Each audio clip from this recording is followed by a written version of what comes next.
The good news about my homily this morning is it's very brief.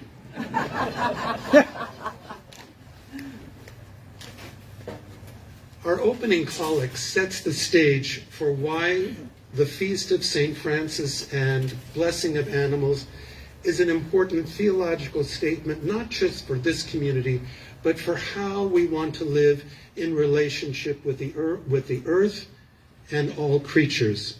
At the beginning, it says, "You made all things and saw your work was good."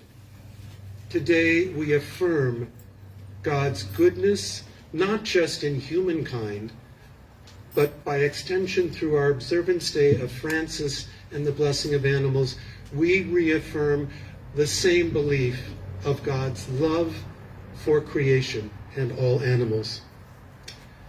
Someone who is important to me, a Christian theologian, a feminist, and an environmentalist, Sally McFaig, says that in the 21st century, we need new images of God and new metaphors for God. One of the metaphors and images that she suggests that helps us reconnect with our commitment not just to one another as neighbors, but to all of creation, gives us this image to consider: that the whole world is God's house, the whole world and everything in it,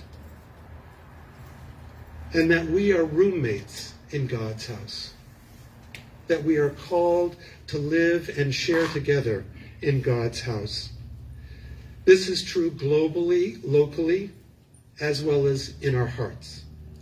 The question then is, how do we live in God's house? And Sally McFaig suggests that there are 3 rules for living in God's house. The first rule, take only what you need.